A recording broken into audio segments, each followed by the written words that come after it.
I'm joined now by Damian Hinds, the Employment Minister. Very good morning to you, Mr. Hinds. Well, you know, it could be interpreted as tinkering, targeting. How many people will that affect? Well, in the what's called the support group within Employment Support Allowance, about 1.5 million people.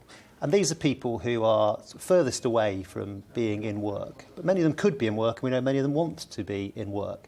But because of being in the support group, which does carry a higher rate of benefit, but you actually get lower support through the job centre network and so on. And we're looking at how you can tailor that, treating everyone as an individual. So, I mean, it might have been previous administration, but how do you set up a support group that doesn't offer support? They got that wrong, didn't they? Well, it's quite right that for people who can't work, of course, that there should be ongoing support. But what we're looking at now is asking disabled people themselves, asking the charities who work with disabled people, the experts in the field, how we can do better to make sure that we have more support and appropriate support to help people to overcome whatever barriers there may be. And sometimes they're quite high, sometimes it takes quite a lot of time, and actually it needs more support to help them to get back towards employment. Well, there you are, you've said it. We could do better, and you're saying it's affecting hundreds of thousands, maybe over 1 million people. A repudiation of the policies of the past from your own party. You were too harsh on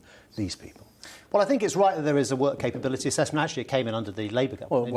In 2008. But again, Damien Green talking about the work and pensions day. We're talking about the work capability assessment, saying, well, you know, some people don't have to go through them all again.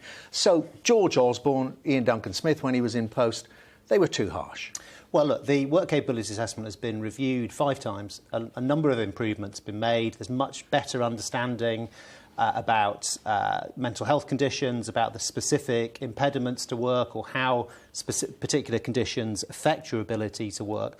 What we're talking about today in the Green Paper that comes out tomorrow, the consultation, is asking how we can do better with that work capability assessment to assess what sorts of support would be most appropriate for people without jeopardising a higher level of benefit that they're in receipt of. Is there a cost to this, though, this potential softening?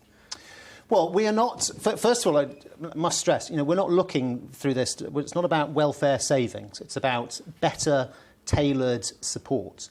And there are a lot of people but within the same budget. I mean, we've still got those Osborne cuts coming down the line until we hear the autumn statement or indeed the first Philip Hammond budget. But at the moment, there are still substantial billions of pounds of cuts in the pipeline for years to come. Well, are those things that will be re-examined overall? Because that's what the charities, that's what the Labour Party is saying you should really be looking at. Well, we're asking charities, we're asking disabled people how we can do better with this assessment to tailor support. Look, we have a network of over 700 job centres in the country. We work with many third sector organisations, individual organisations locally, some on a national basis, all of them doing something to help people get closer. But are you prepared to spend more money on that and the ambition? Question is, and we're currently recruiting, so we are increasing the number of staff right now who are work coaches in our job centres. Part of the question is how do we deploy our resource to best use so the people who need the most support get the most support.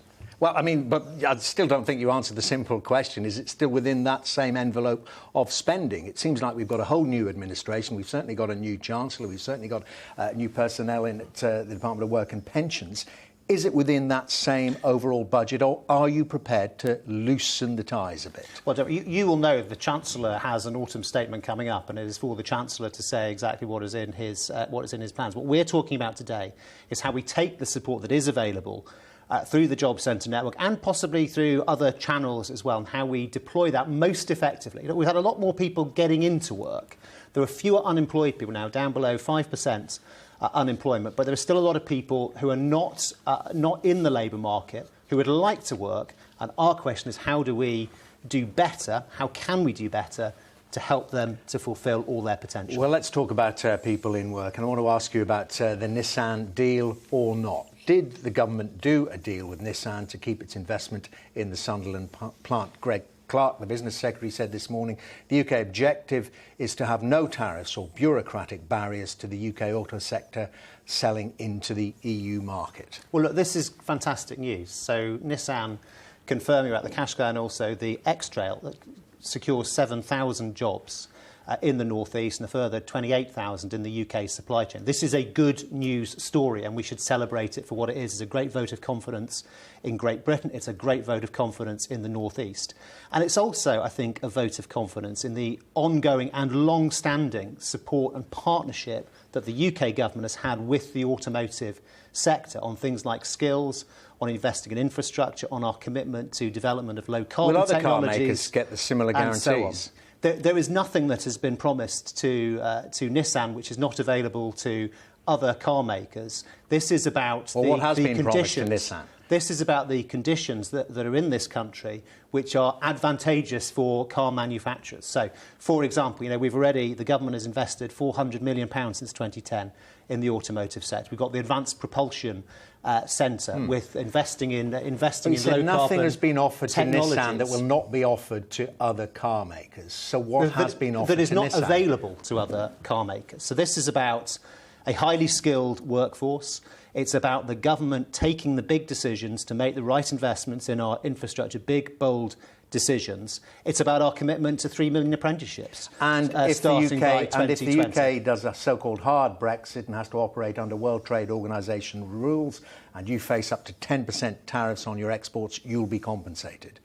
There has been no promise of money made to Nissan. And I think I don't accept this sort of choice between hard Brexit, soft Brexit. Is it the single market? Is it immigration? The Prime Minister has been very clear that the government seeks to maximise the opportunities for British companies to trade with and in the European market, and also for companies from those countries to trade with and in our market, and also to get control over immigration. And the point for the automotive sector is that the government is reaffirming its commitment to the automotive sector, is reaffirming all the things we want to develop as a trading nation, being outward-looking, being bold, being ambitious, and carrying on the great record that the car industry in this country has, exporting 1 million cars last year. So much occurring on your patch, actually, Mr. Hinds. I want to ask you about this Uber decision. It's an employment tribunal. To members of the Uber community, as they call it, said, well, we are employees. The employment tribunal decided, yes,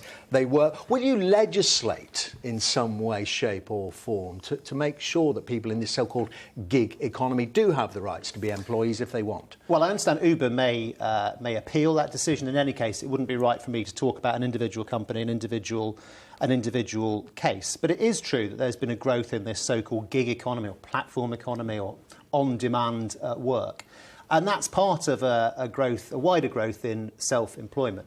And the Prime Minister, in recognition of some of these changes in the nature of work and some of the concerns that people have, has appointed Matthew Taylor to lead a review into all these aspects, things like security of work, making sure people are being paid fairly, about representation, about progression in work, and about making sure that underrepresented groups in the workforce can maximise their share of opportunities in this new part of the economy. So